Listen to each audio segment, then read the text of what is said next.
America was drunk on gold. 10 years had passed since the first nugget was found at Sutter's Mill in California. The 49ers had rushed west. They had panned the rivers, dug the hills, and transformed San Francisco from a tent city into a metropolis of vice and ambition. But the gold didn't stay in California. It had to move. It had to go east, to the banks of New York, to the mints of Philadelphia, to the families waiting back home. There was no transcontinental railroad yet, no Panama Canal. The only way to move the treasure was the Specie Run, a perilous relay race. Steamship from San Francisco to Panama. Train across the Jungle Isthmus. Then another steamship from Panama to New York. It was the main artery of the American economy, and in September 1857, the artery was full. A ship was waiting in Aspinwall, now Colon, Panama. She was painted black. She had massive side wheels that churned the water like millstones. She was the SS Central America, but the sailors called her by her old name, the George Law. She wasn't just a ship. She was a floating bank vault. She was carrying 30,000 pounds of gold, gold dust, gold bars, gold coins. Today, that cargo would be worth nearly $1 billion. But she was carrying something more valuable than metal. She was carrying 578 souls, miners returning home rich, failures returning home broke, newlyweds, children. They were about to step onto the richest ship in the world. They didn't know they were stepping into a tomb. The man in command was Captain William Lewis Herndon. He was 43 years old. He was not your typical rough-edged merchant captain. He was a gentleman, an explorer, a scientist.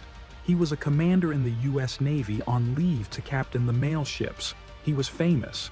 He had led an expedition down the Amazon River.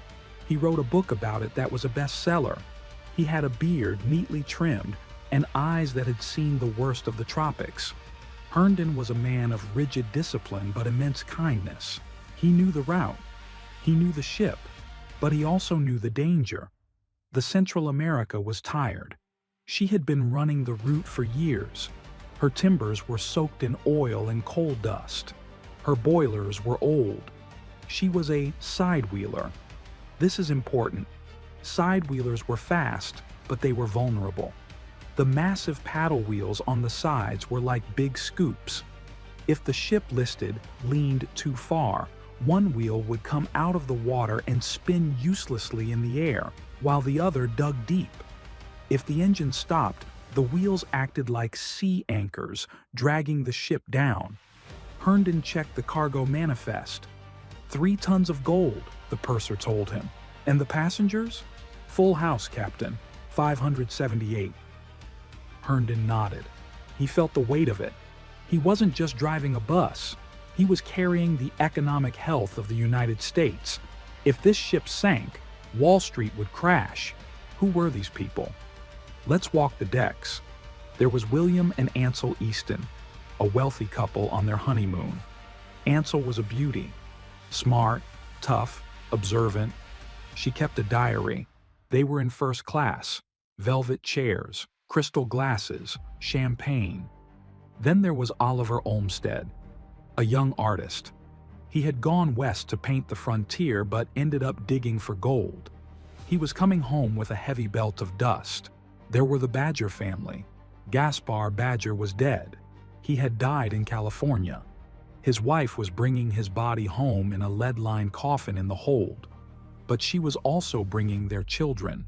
Then go down to steerage. The bowels of the ship. Hundreds of miners, rough men, beards matted with dirt, hands calloused from the pickaxe. They wore heavy coats, even in the heat. Why? Because they had sewn their gold into the linings of their clothes. They literally wore their life savings. Some carried leather pouches of gold dust around their waists, heavy, 20, 30 pounds. They walked with a heavy, clinking gait. They didn't trust the ship's safe. They trusted only their own bodies. They were paranoid. They slept with one eye open. They had spent years in the mud, fighting dysentery and loneliness. Now they were going home to buy farms, to marry their sweethearts, to retire. Just one more week, they told each other. Just get us to New York. The trip from Panama was smooth. The ocean was like glass. They docked in Havana, Cuba. This was the standard stop: refuel, pick up fresh fruit, pick up more passengers. Havana in 1857 was a jewel. The passengers went ashore. They bought cigars. They drank rum. They bought parrots and monkeys as souvenirs. Ansel Easton bought lace. The mood was festive. Captain Herndon met with other captains in the harbor. "How's the weather?" he asked. "Clear," they said. "Barometer is steady." There were no satellites, no weather radar. You predicted a hurricane by the color of the sky and the ache in your joints. Everything looked fine. On September 8, 1857, Herndon gave the order: cast off. The Central America steamed out of Havana Harbor. She passed the Morro Castle. She turned north into the Florida Straits. The Gulf Stream grabbed her. This was the highway, the warm current that would push them up the coast to New York. The passengers stood on the deck, waving at the Cuban shoreline. They were happy. They were rich. They were safe. September 9th, the second day out of Havana. The sky changed. It wasn't a dark storm cloud. It was a strange copper-colored haze. The brick dust sky. The wind picked up. At first, it was refreshing. It blew away the humidity of the tropics. But then, the swells began to build. Long, rolling hills of water coming from the northeast. Captain Herndon was on the bridge. He looked at the barometer. It was falling. 29.80. 29.70. "We are running into a gale," he told his first officer, James Van Rensselaer. "Tighten the hatches, secure the cargo." Down in the dining saloon, the plates started to slide. The waiters laughed. They wetted the tablecloths to make the plates stick. The miners in steerage started to get seasick. The ship began to roll. The paddle wheels slapped the water. Thwack, thwack, thwack. Herndon wasn't worried yet. This was a big ship, 280 feet long. She had beaten gales before. He kept the engines at full speed. He wanted to outrun it. September 10th. The gale didn't pass. It grew teeth. The wind speed hit 60 miles per hour. It was no longer a gale. It was a hurricane, a Category 2 storm. And they were sailing right into the eye of it. The ocean turned white. The waves were 30 feet high. The Central America was pitching violently. Up, down, up, down. The seasickness was now an epidemic. People were vomiting in the hallways. The smell was horrific. But the real problem was deep inside the ship, in the engine room, the coal bunkers. As the ship pitched, the coal shifted. Tons of coal slid from one side to the other. But worse, the water started to come in. Not from a hole, but from the strain. The wooden hull was twisting. The seams were opening. Water seeped into the bilge. The pumps were turned on. Chug, chug, chug. They spat water back into the sea. "We are holding," the chief engineer reported. "But keep the steam up. We need power to keep her nose into the waves." If the ship turned broadside, parallel to the waves, she would roll over. Herndon stayed on the bridge. He didn't sleep. He held onto the railing as the spray lashed his face. He realized the brick dust sky had lied. This wasn't just a storm. This was the perfect storm. September 11th, Friday, the turning point. The water in the bilge was rising. It was rising faster than the pumps could clear it. Why? Because the coal was wet. Wet coal doesn't burn hot. The steam pressure began to drop. The massive pistons slowed down. Thump, thump, thump. Herndon shouted down the voice tube. "More steam! "We need more steam." The firemen were down there, waist deep in black water, throwing wet sludge into the furnaces. They were screaming. The fires hissed and sputtered. And then, the sound that every sailor dreads. Silence. The paddle wheels stopped turning. The engine died. The Central America was no longer a machine. She was a dead log floating in a washing machine. Without power, she couldn't steer. The wind grabbed her bow. It swung her around. She fell into the trough, broadside to the waves. A monster wave hit her side. Crash. The ship rolled onto her beam ends. Furniture slid across the rooms. People were thrown from their bunks. The gold coins in the miners' belts clinked as they hit the walls. Captain Herndon looked out at the chaos. He knew the physics. A sidewheeler in a trough without power is a death trap. He grabbed his speaking trumpet. "All hands," he roared. "Bucket brigade." He wasn't calling the sailors. He was calling the passengers. "You want to live?" he shouted at the miners. "Then you work." September 11th, 1857. Friday night. The engine was dead, but the ship had a new power source: fear. Captain Herndon organized the bucket brigade. He went to the steerage. He looked at the miners. "Boys," he said, "the pumps are clogged. You are the pumps now." They formed a line. From the flooded engine room, up the ladders, through the steerage, up to the deck, hundreds of men. They used everything: leather buckets, soup tureens, canvas bags, even hats. Down in the hold, the water was black and oily. It sloshed around their waists. They scooped. They passed. They scooped. They passed. It was backbreaking work. The ship was rolling 40 degrees. Every time it rolled, the men were thrown against the bulkheads. But they didn't stop. These were 49ers. They were used to moving mountains. They sang to keep the rhythm. Sea shanties, hymns. Pop Goes the Weasel. Herndon watched them. He was amazed. These men, who had been strangers hours ago, fighting over seats at dinner, were now a single organism. They weren't fighting for gold anymore. They were fighting for the next breath. Next to them, on the floor of the cabins, lay the leather belts filled with gold dust. Nobody touched them. Gold is heavy. You don't want heavy things when you're drowning. For the first time in 10 years, the metal was worthless. While the men bailed, Herndon tried to save the ship's orientation. A ship broadside to the waves is a dead ship. He needed to get the bow, the front, to point into the wind. But without an engine, how do you turn a 3,000-ton ship? You use a sea anchor, or a drag.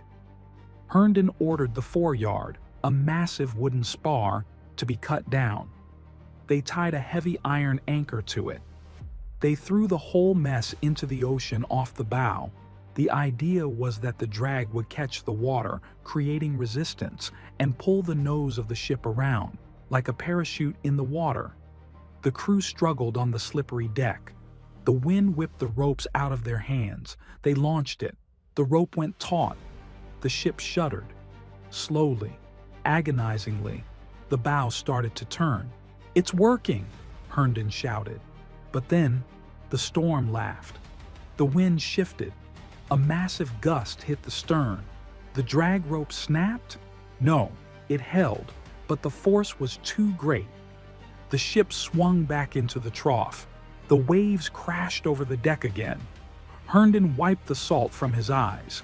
Plan A had failed. There was no Plan B. Just the buckets. Upstairs, in the first-class dining salon, the scene was different. It was quiet. The women and children had been gathered there. They weren't bailing. They were waiting. Ansel Easton, the young bride, sat on a velvet sofa. She watched the stewardesses trying to comfort the crying children. The ship was lurching so violently that they had to hold on to the furniture to keep from sliding across the room. They could hear the men singing below. They could hear the roar of the water. but they maintained a Victorian composure. There was no screaming. They prayed. A woman opened a Bible. She read Psalm 107. They reel to and fro and stagger like a drunken man and are at their wits' end. Then they cry unto the Lord in their trouble. Ansel looked at her husband William, who came up from the bucket line, soaked and exhausted. He kissed her forehead. "We are doing our best," he lied. She knew he was lying. She saw the fear in his eyes. She touched the pearls around her neck. She wondered if she would be buried in them. September 12th, 1857. Saturday, morning. The sun rose, but there was no light. Just gray clouds and gray water. The storm was still raging. The bucket brigade had been working for 12 hours straight. They were collapsing from exhaustion. The water in the hold was rising. It was putting out the fires in the boilers completely. The Central America was sinking. Then a shout from the lookout. "Sail ho! Sail to windward!" Herndon grabbed his telescope. Through the mist, he saw a small shape. A two-masted brig. It was tiny compared to the steamer. A cork in the ocean. It was the Marine. Herndon ordered the flag to be raised, not the stars and stripes flying proud. The Union down. The American flag upside down. The universal signal of distress. He ordered the cannon to be fired. Boom. The sound was swallowed by the wind, but the brig saw them. The captain of the Marine, Captain Burt, was a brave man. He saw the massive steamer wallowing in the waves. He turned his small ship around. He sailed close, dangerously close. He hove to, stopped, under the lee of the Central America. "What do you need?" Burt shouted through a trumpet. "We are sinking," Herndon yelled back. "Take our passengers." Captain Herndon made a decision instantly. He had 578 people. The Marine was a small cargo ship. It could maybe hold 100. He knew the math. "Women and children first," Herndon ordered. It wasn't a cliché. It was the law of the sea. But it was heartbreaking. It meant separating families. It meant telling a husband that his wife would live, but he would likely die. Herndon walked through the ship. He was calm. His uniform was buttoned. "Ladies," he said in the salon, "the boats are ready. You must go now." There was panic. "I won't leave my husband," one woman screamed. "You must," Herndon said gently. "For the children." The men, the rough miners, the wealthy bankers, stood back. They formed a gauntlet. They helped the women to the rail. There was no fighting, no pushing. The gold rush had been a time of greed. But in the face of death, the greed evaporated. They found their chivalry. One miner handed a bag of gold dust to a woman he didn't know. "Take this," he said. "If you make it, give it to my mother in Ohio." She took it. It was a bequest from a ghost. Launching a lifeboat in a hurricane is nearly impossible. The Central America had metallic lifeboats. They swung them out on the davits. The ship rolled. The boat smashed against the side of the hull. Clang! But they got it into the water. The women had to jump. They stood on the rail, looking down at the heaving gray water 20 feet below. The boat was bobbing like a toy. "Jump!" the sailors yelled. Ansel Easton stood there. Her husband held her hand. "Go, Ansel," William said. "I will follow in the next boat." He knew there wouldn't be a next boat for him. She looked at him. She memorized his face. Then she jumped. She landed in the bottom of the lifeboat. It was wet, cold. The sailors pushed off. They rowed toward the Marine. The waves were mountains. The lifeboat disappeared in the troughs, then reappeared on the crests. From the deck of the sinking steamer, hundreds of men watched them go. They cheered. "Hurrah for the ladies!" they shouted. It was a cheer of defiance. They were dying, but they had saved the future. The lifeboat reached the Marine. Getting on board was another nightmare. The brig was rolling violently. They couldn't use a ladder. The sailors on the Marine threw ropes. They tied bowlines, loops in the ropes. "Put this around you," they shouted to the women. The women tied the ropes around their waists. Then the sailors hauled them up the side of the ship like sacks of flour. They were dragged over the rail, bruised, soaked, and terrified, but safe. One by one, the lifeboats made the trip, back and forth. The sailors rowing the lifeboats were heroes. They were exhausted. Their hands were bleeding. But the storm was getting worse. Night was falling. Captain Burt of the Marine looked at his own ship. His masts were damaged. He was taking on water too. He couldn't stay much longer. He shouted to the last lifeboat, "Tell Captain Herndon I cannot wait. I am drifting away." The lifeboat returned to the Central America one last time. It took the last of the women and a few men who jumped in the confusion. But on the deck of the steamer, 400 men remained. The sun went down.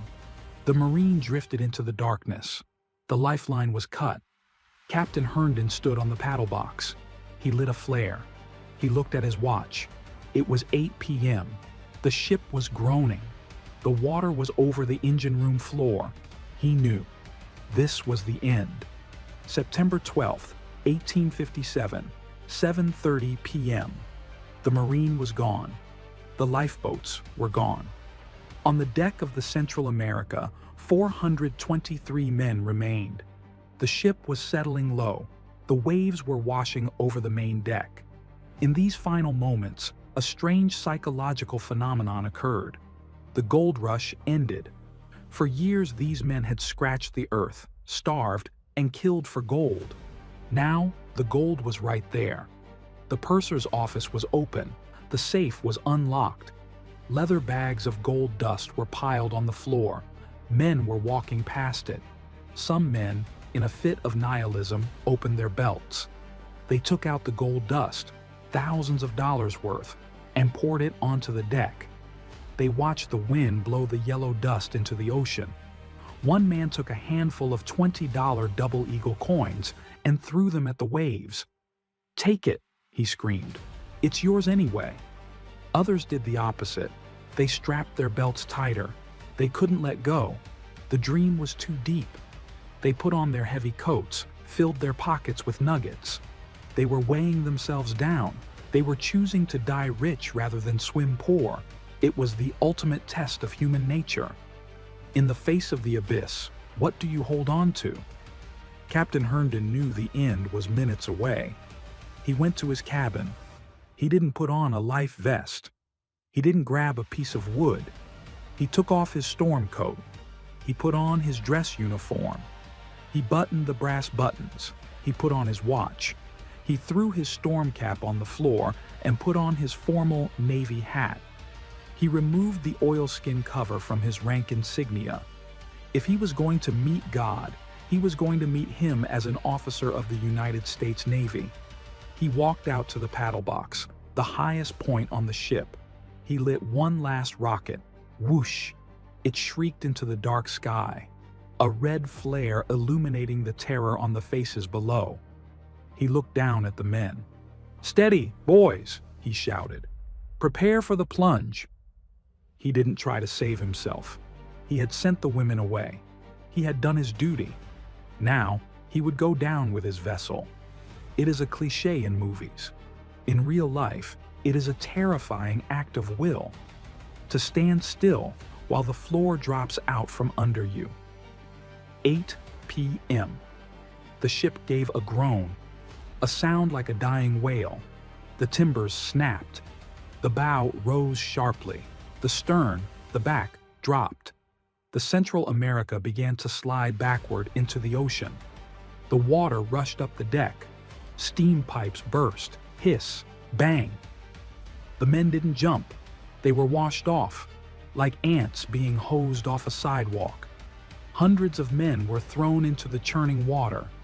Then the suction. When a 3,000-ton ship sinks, it drags the water down with it. It creates a vortex. Men were pulled down. They spun in the dark water, lungs burning, tumbling deeper and deeper. Some were trapped in the rigging. Some were hit by debris. And the gold? The gold was heavy. It went straight to the bottom. It dragged the ship down fast. Within 2 minutes, the SS Central America was gone. The surface of the Atlantic foamed white. Then, silence. The wind howled, and 400 heads bobbed in the black waves. The scene on the surface was a nightmare. It was a city of debris. Doors, hatch covers, chairs, trunks, and crates were floating everywhere. Men scrambled for them. "Over here! A door! Help me! I can't swim!" Panic set in. Men fought over pieces of wood. The strong pushed the weak off. "Get off! It won't hold us both!" But there were also moments of grace. One man, Judge Monson, found a large hatch cover. He pulled a young boy onto it. "Stay here, son," he said. The ocean was warm. This was the Gulf Stream. But the wind was cold. The waves were still massive. Every time a wave crested, the men would be lifted up, and they would see hundreds of other heads. Then they would drop into the trough and see nothing but walls of water. Slowly, the noise changed. The screaming stopped. The drowning began. It isn't loud. It is quiet. A man slips under. He doesn't come back up. One by one, the lights went out. The crowd thinned. The men who had weighed themselves down with gold were the first to go. The gold dragged them to the bottom, 1.5 miles down. They were the richest corpses in the Atlantic. Among the survivors was a Norwegian sailor named Anders. He was tough. He found a long plank. He climbed onto it. He found another man, an American named Eastman. They straddled the plank like a horse. They drifted together in the dark. They talked to keep awake. "What is your name?" "I am a miner. I have a wife in New York." "I am a sailor. I have no one." They drifted for hours. The storm began to break. The clouds parted. The stars came out. It was a cruel beauty. The universe showing off its indifference. They heard singing. Somewhere in the dark, a group of men clinging to a skylight frame started to sing. "Rock of Ages, cleft for me." The hymn drifted over the water. Then a wave hit them. The singing stopped. Anders held onto his plank. He realized he was drifting north, fast. The Gulf Stream acts like a river. He was moving at 4 knots. He was leaving the site of the wreck. He was leaving the dead behind. September 13th, 1857, Sunday morning. The sun rose. The ocean was calm. The hurricane had passed, but the ocean was empty. Of the 423 men who went into the water, only a fraction were still afloat. Most had succumbed to exhaustion or simply let go. The debris field had spread out over miles. A solitary man floating on a door here. A cluster of 3 men on a mast there. They were sunburned. Their tongues were swollen from salt. They scanned the horizon. Where are the ships? Surely they saw the rocket. But the ocean is big, and a human head is the size of a coconut. They were invisible. Birds started to circle. Gulls, petrels. They landed on the debris. They pecked at the floating bodies. The men screamed at them. "Go away! I'm not dead yet!" It was the final indignity. To be eaten by birds while you were still alive. Anders lay on his plank. He closed his eyes. He accepted his fate. This is it, he thought. This is how it ends. Then he heard a sound. Snap. Flap. The sound of a sail luffing in the wind. Sunday morning, September 13th, 1857. The man on the plank, Anders, heard the snap of a sail. He cracked his salt-crusted eyes open. He saw a ship. It wasn't a steamer. It was a small white-sailed bark. The Ellen. It was a Norwegian ship bound for Honduras. The captain, Captain Johnson, was on deck. He was scanning the horizon, looking for the Gulf Stream current. Instead, he saw something strange. Black dots, hundreds of them, bobbing in the waves. He thought they were porpoises or debris. Then he heard a cry, a weak, human wail carrying over the water. Johnson grabbed his telescope. He saw an arm waving. He saw a man clinging to a door. Johnson didn't hesitate. "Hard to starboard," he shouted. "Drop the sails." He maneuvered his small ship into the middle of the debris field. He had found the graveyard of the Central America. But the graveyard was moving. Rescuing men from the open ocean is not like in the movies. The Ellen couldn't just stop on a dime. She was a sailing ship. She had to keep moving to maintain steering. She had to tack back and forth, weaving through the survivors. Captain Johnson ordered his men to the rails. "Throw the ropes." They threw lines to the men in the water. But there was a problem. The men in the water had been drifting for 12 hours. They were hypothermic. Their hands were claws. They couldn't grip the ropes. They would grab them, and the rope would slide right through their frozen fingers. Captain Johnson saw this. "Go down," he ordered his crew. The Norwegian sailors tied ropes around their own waists. They lowered themselves down the side of the hull, hanging just above the waves. They became human hooks. As the ship passed a survivor, the sailor would reach down, grab the man by the collar or the hair and haul him up. It was brutal work. Anders, the Norwegian survivor, drifted near the hull. He shouted in his native tongue, "Help me, brother." A sailor grabbed him. He was hauled onto the deck of the Ellen. He collapsed. He kissed the wood. He looked around. The deck was filling up with bodies. Not dead bodies, living ghosts. The survivors didn't look human. They were covered in black oil. When the Central America broke apart, the coal bunkers and oil drums had burst. The men were coated in a thick, tar-like sludge. It was in their eyes, their ears, their mouths. It had blinded many of them. They looked like statues made of asphalt. The crew of the Ellen worked feverishly. They scraped the oil off the men's faces so they could breathe. They gave them water. But they had to be careful. The survivors were delirious. Some tried to drink too much and vomited. Some were screaming for their wives. Some were still clutching their gold. One man was pulled up. He was sinking. Why?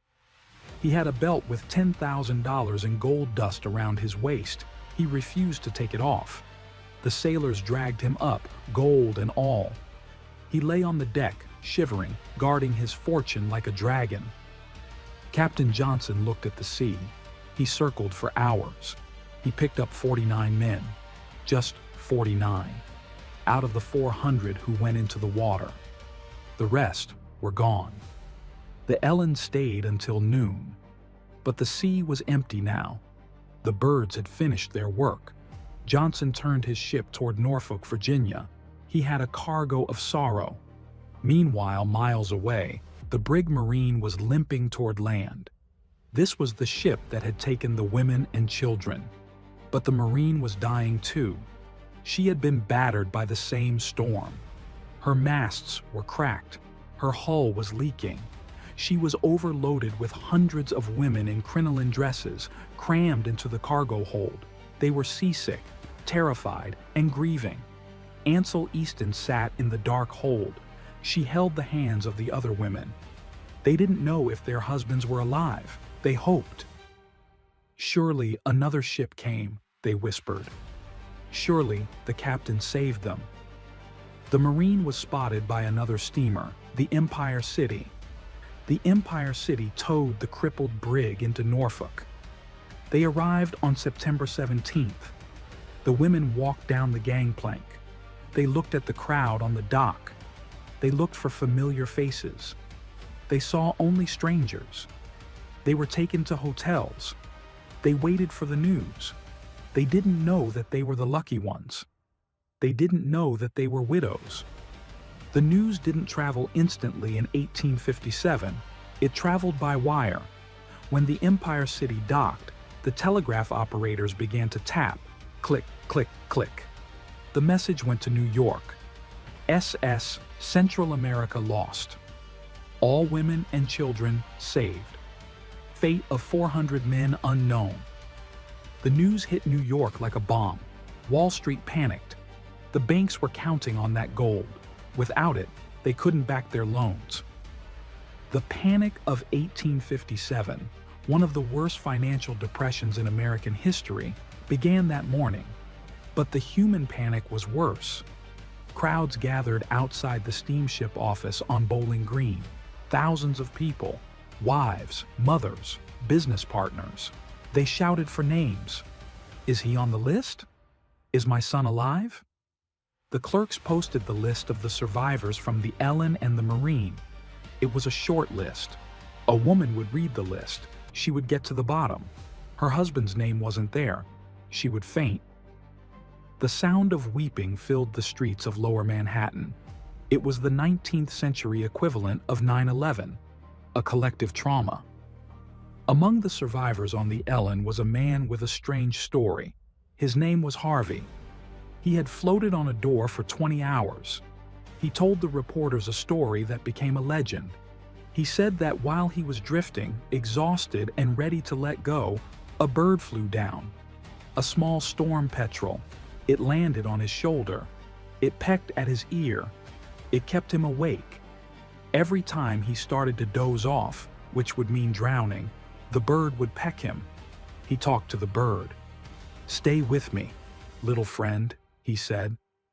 The bird stayed until he saw the Ellen. Harvey believed it was the spirit of his mother, or an angel.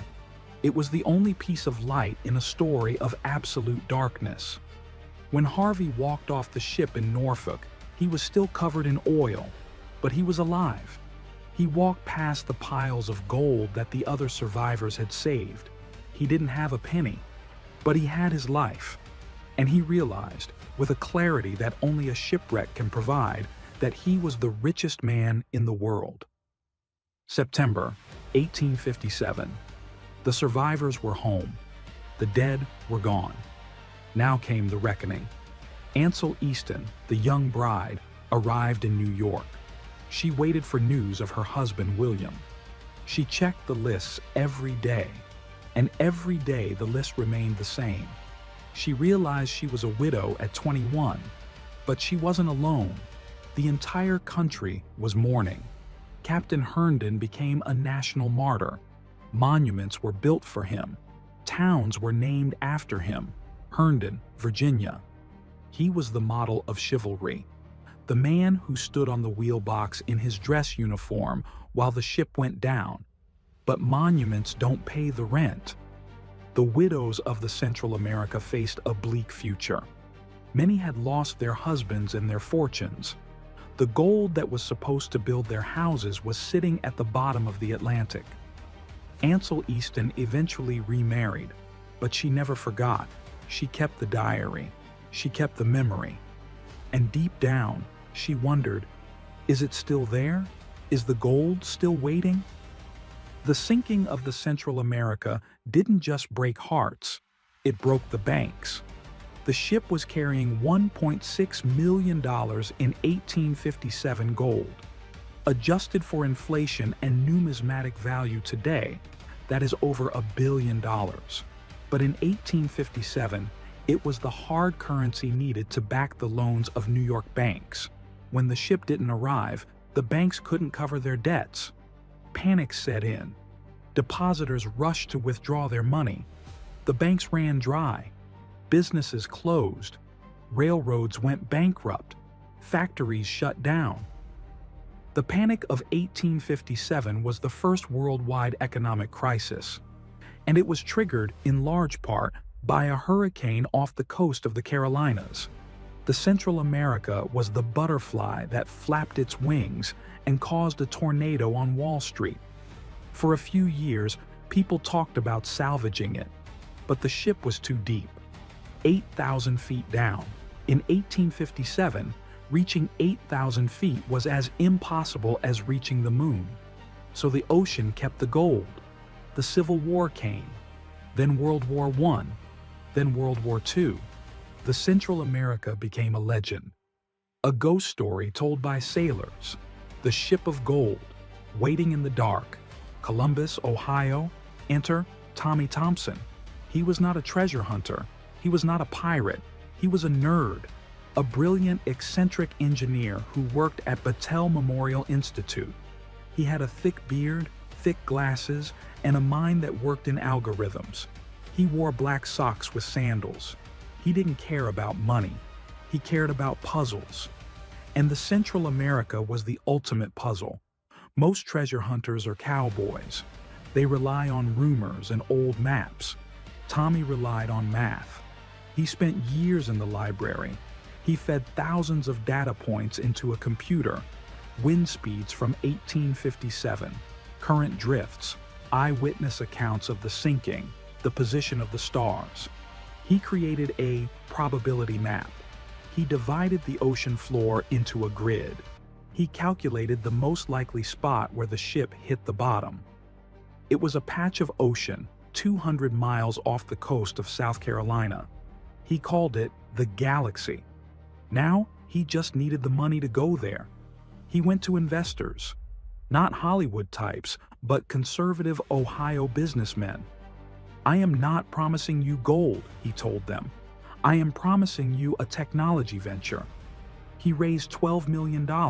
He built a team, geologists, engineers, sonar experts. They were the Columbus America Discovery Group. They weren't looking for a sunken galleon. They were looking for a specific needle in a specific haystack. Tommy knew that divers couldn't go to 8,000 feet. The pressure would crush a human like a soda can. He needed a robot. But in the 1980s, deep-sea robots, ROVs, were primitive. So Tommy built his own. He called it Nemo. It was a monster. It weighed 6 tons.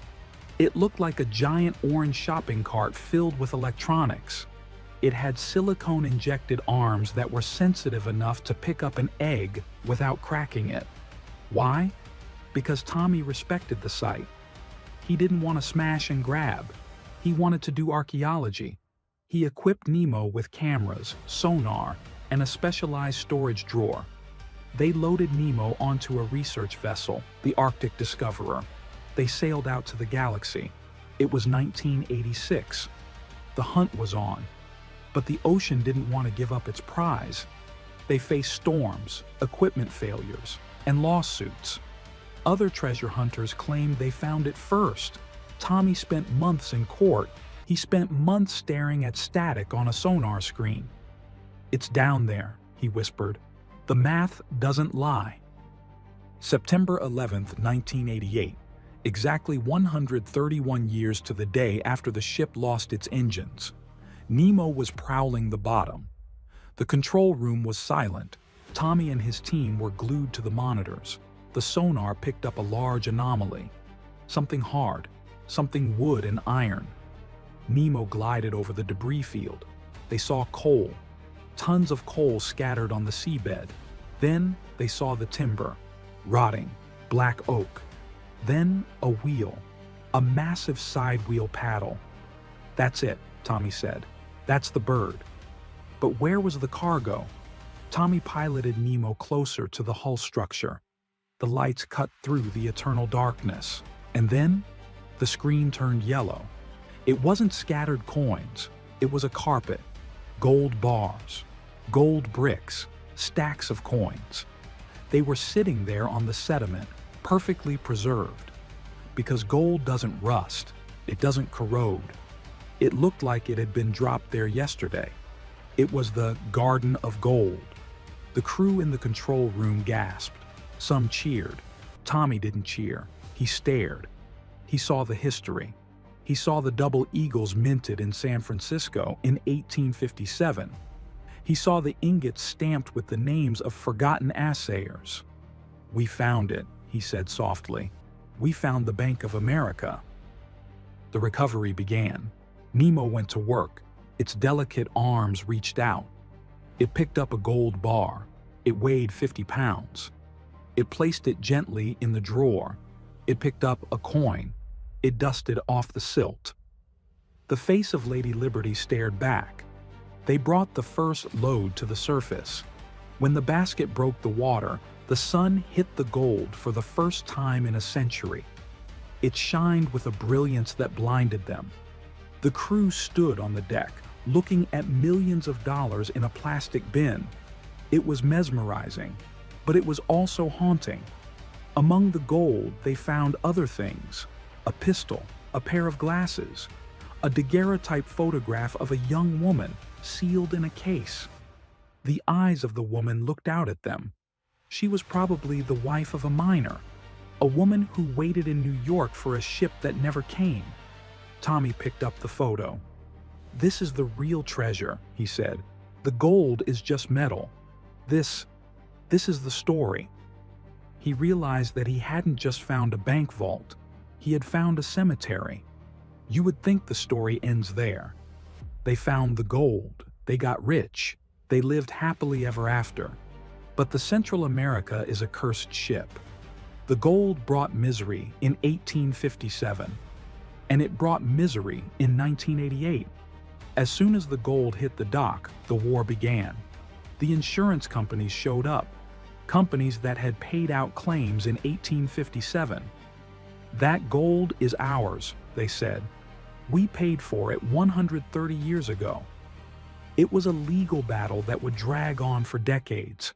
Tommy Thompson, the genius engineer, was dragged into a nightmare of litigation. The stress broke the team apart. Investors sued Tommy. Crew members sued Tommy. The gold sat in a vault, frozen by the courts. Tommy, the man who solved the impossible puzzle, couldn't solve the greed of men. He started to disappear. He became a recluse. He went into hiding.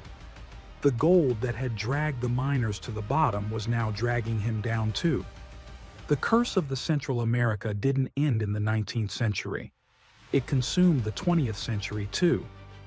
Tommy Thompson, the brilliant engineer who found the ship, didn't get a ticker tape parade. He got subpoenas.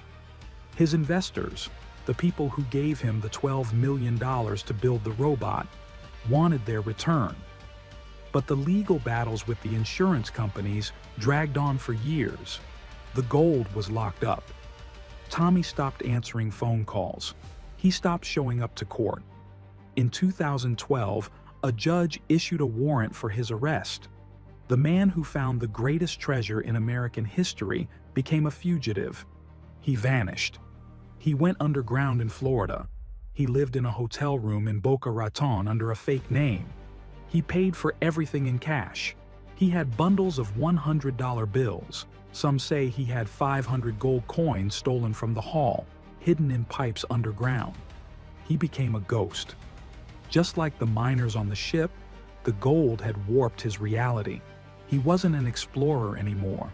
He was a hoarder, a dragon sitting on a pile of invisible wealth, terrified that the world was trying to steal it.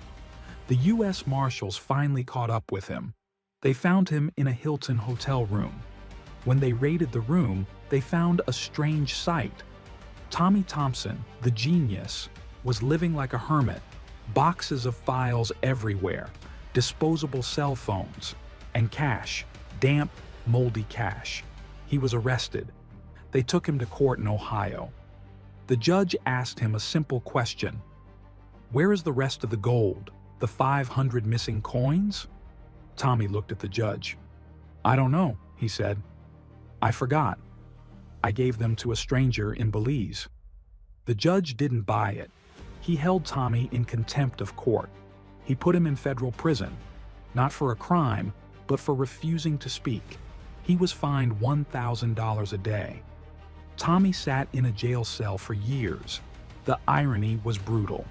He had spent his life trying to unlock the prison of the Central America. Now, the Central America had put him in prison. He is one of the longest-held contempt prisoners in U.S. history. The gold didn't make him free. It took his freedom away. While Tommy sat in jail, the rest of the treasure was finally released. The courts awarded most of the gold to the investors and a small percentage to the insurance companies. It went to auction. collectors paid millions. A single double eagle coin sold for hundreds of thousands of dollars. A gold ingot, the Eureka bar, sold for $8 million. But the scientists and historians ignored the gold. They looked at the trunk. The robot Nemo had recovered a passenger's trunk from the debris field. It belonged to the Dyers. When they opened it in the lab, they gasped. It was a time machine.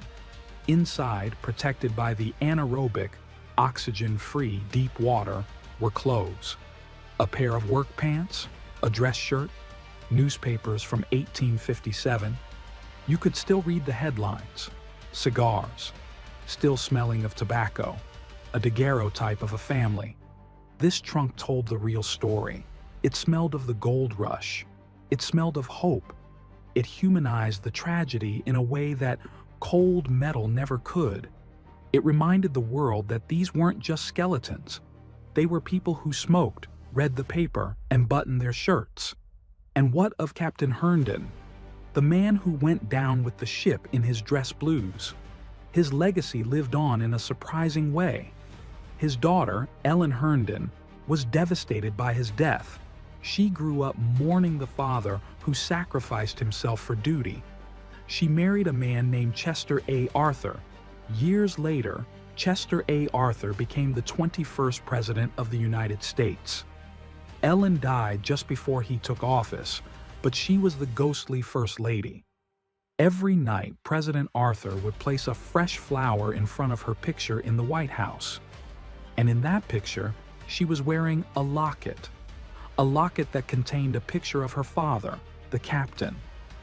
The tragedy of the Central America touched the highest office in the land. A monument stands at the U.S. Naval Academy in Annapolis. It is dedicated to Herndon. Every year, the plebes, freshmen, have to climb the monument, a greased obelisk, to place a hat on top. It is a rite of passage. They climb on the shoulders of the man who knew the ultimate meaning of discipline. The wreck site is quiet now. The robots have gone. The gold is scattered in private collections around the world. But the Central America taught us a lesson about value. When the ship was sinking, men threw their gold away. They realized in that moment of terror that a life belt made of cork was worth more than a belt made of gold. But as soon as the danger passed, the world forgot. We went right back to chasing the metal. We spent millions to recover it. We ruined lives to possess it. We are addicted to the shine. The ocean doesn't care about gold. To the ocean, a gold bar is just a rock. It sits in the mud, heavy and useless. The only thing that matters to the ocean is the courage of the men and women who float upon it. Narrator. The SS Central America lies 7,200 feet down. It is a broken skeleton of timber and iron. The gold is gone, but the ghosts remain. If you listen closely to the wind in the rigging of history, you can still hear them. You can hear the miners singing in the bucket line. Pop goes the weasel. You can hear the women praying in the salon. You can hear Captain Herndon shouting orders from the paddle box. They tell us a story not of greed, but of character. They tell us that when the engine stops and the lights go out and the water rises, we are defined by what we throw away and what we choose to keep. Some kept the gold. Herndon kept his honor. And in the end, only one of those things floats.